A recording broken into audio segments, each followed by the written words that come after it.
Shri Venkateswara gold తాకట్టులో ఉన్న మీ బంగారాన్ని విడిపించి కొనబడును.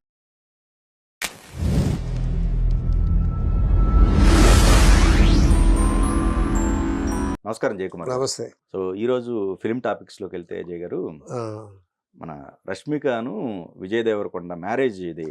అవునవునవును, అది హాట్ టాపిక్ గా ఉంది. అంటే 26న పెళ్లి. అవునవునవును. సో నెట్ఫ్లిక్స్ కూడా ఏదో ఆఫర్ వస్తే వీళ్ళు రిజెక్ట్ చేసినట్టుగా నెట్ఫ్లిక్స్ వాళ్ళు వీళ్ళ మ్యారేజ్ అది ఏదో చేయటానికి 60 కోట్లు ఆఫర్ చేశారంట. 60 కోట్లు ఆఫర్ చేస్తే సింపుల్ దే రిజెక్టెడ్. ఓకే.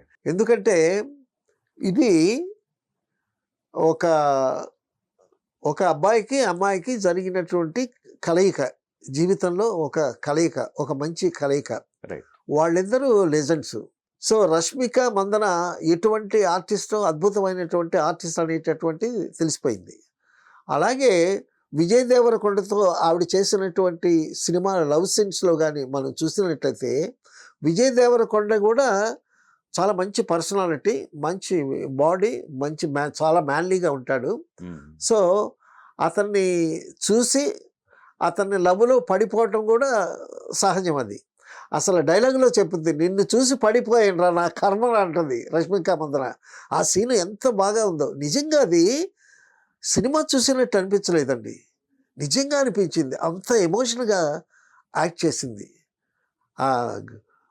నిన్ను చూసి పడిపోయినరా నా కర్మ అని కళ్ళమట్ట నీళ్ళు కూడా వచ్చేటట్టు చాలా హార్ట్ టచింగ్గా భలే కనెక్ట్ అయింది ఆ సీను. సో అటువంటి సీన్స్లో సినిమాలో యాక్ట్ చేసి వాళ్ళిద్దరూ ఒకటే అవ్వటం. విజయ్ దేవరకొండ కూడా మ్యాన్లీ పర్సనాలిటీ ఉన్నా సరే అతని రెండరింగ్ మాత్రం కొంచెం డిఫరెంట్గా ఉంటుంది. అందరికీ వాళ్ళు చెప్పే డైలాగ్ లాగా ఉండదు, కొంచెం స్లోగా చెప్పినా అది చక్కగా అందంగా ఉంటుంది.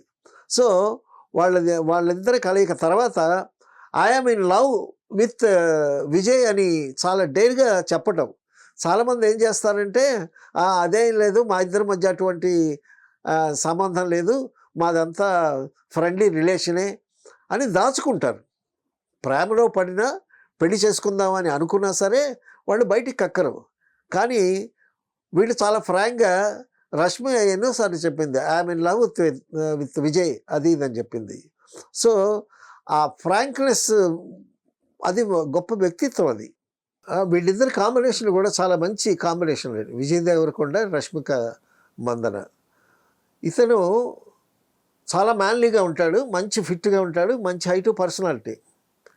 అలాగే ఈవిడ చాలా చక్కని అందగత్తె, గొప్ప పర్ఫార్మర్ అండి రష్మిక మందన.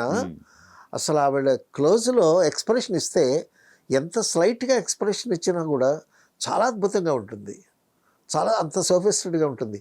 అటువంటి అద్భుతమైనటువంటి ఎక్స్ప్రెషన్స్ ఇచ్చిన వాళ్ళలో మనకి సావిత్రి జ్ఞాపకం వస్తుంది. సో చిన్న మైన్యూట్ డీటెయిల్డ్ కూడా, చిన్న లాఫ్టర్ కానీ, చిన్న కోపం కానీ, చిన్న చిరునవ్వు కానీ భలేస్తుంది రష్మిక మందన. సో విజయ్ మాత్రం చాలా మ్యాన్లీ హీరో అతను. వాళ్ళిద్దరు కాంబినేషన్ గీత గోవిందంలో అద్భుతమైనటువంటి కాంబినేషను. ఈవిడేమో rich girl. So Vijay Deverakonda taking care of her. అందులో ఒకసారి ఈవిడ ఫోన్ చేస్తుంది, ఫోన్ చేసి హలో అని అంటుంది. ఎవరు అంటాడు విజయ్ దేవరకొండ కొంచెం కేర్లెస్గా. నేను అంటుంది. నేను అంటే నేను అంటావంటే, నేనంటే నేను ఎవరు, మీ అమ్మ బాబు నీకు పేరు పెట్టలేదా అని అంటాడు. అనేసరికి అప్పుడు నేను గీత అని అంటుంది. మేడం మేడం మేడం మీరు మేడం మేడం. ఆ పర్ఫార్మెన్స్ చాలా లవ్లీ పర్ఫార్మెన్స్. ఆ డైరెక్టర్ చేయించటం, వీళ్ళు అలా చేయటం చాలా అద్భుతంగా ఉంటుంది. తర్వాత ఆ సీన్లో ఎంత బాగా చేసింది. నిన్ను చూసి నిన్ను పడిపోయింది అనేటటువంటి సీన్లో కాంబినేషన్ వండర్ఫుల్ కాంబినేషను. సో వాళ్ళు సినిమాల్లో ప్రేమించుకోవటమే కాకుండా బయట కూడా ప్రేమించుకుని, ఇలా ప్రేమించుకున్న జంటలు కూడా ఆ ఫీలింగ్స్ ఉంటాయండి. ఆ యూత్లో ఎంత యాక్టింగ్ అయినా సరే, ఇప్పుడు శ్రీకాంత్ అలాగే మ్యారేజ్ చేసుకున్నాడు.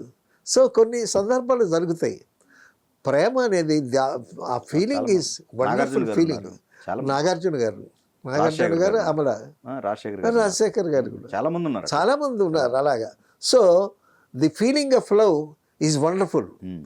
సో మొత్తానికి వాళ్ళని వాళ్ళు ఆకర్షణ ఒకళ్ళకి ఒకళ్ళు ఆకర్షితులై ప్రేమలో పడటం సహజం. అలాగే ప్రేమలో పడి పెళ్లి వరకు దారి తీయటం గొప్ప విశేషం. తర్వాత మన సినిమాలో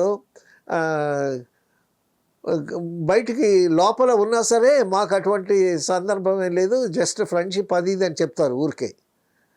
తర్వాత పెళ్లి చేసుకొని వెళ్ళంటారు. కానీ రష్మిక వీళ్ళలా కాదు, చాలా ఫ్రాంక్గా ఓపెన్గా చెప్పారు. I'm in love with Vijay అది ఇదని చెప్పింది. తర్వాత వీళ్ళ అదే ఆ నెట్ఫ్లిక్స్ వాళ్ళు 60 కోట్లు ఇచ్చిన రిఫ్యూజ్ చేయటం అనేది, అది ఒక అమ్మాయికి అబ్బాయికి జరిగేటటువంటి ఒక బంధువుల మధ్య జరిగేటటువంటి ఒక పవిత్రమైనటువంటి కార్యక్రమం.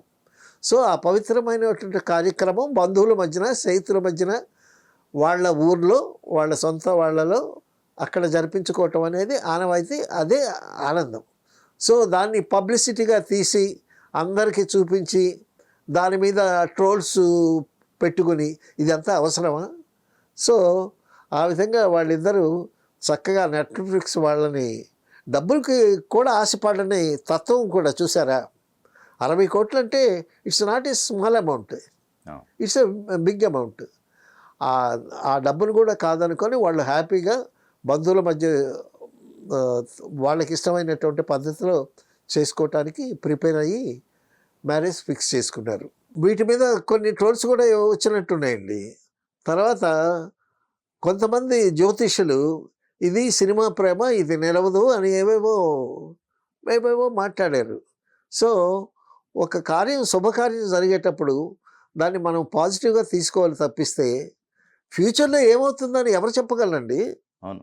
జ్యోతిష్యం అనేది ఇట్స్ ఎ ప్రిడిక్షన్, అంతేగాని శాస్త్రీయమైనటువంటిది కాదు. అది ఇట్స్ ఎ ప్రిడిక్షన్. అది జరిగితే జరగచ్చు, లేకపోతే లేకపోవచ్చు. ఏమంటారు, ఇది ఎన్నకాలం నిలవదు. వాళ్ళు పబ్లిక్ ఫిగర్స్ అయ్యారు కాబట్టి ఎక్కడో పెళ్లి జరుగుతుందండి. ఆ పెళ్లి గురించి మీకు తెలియదు, తెలియకపోయేటప్పుడు మీరు విమర్శిస్తారు.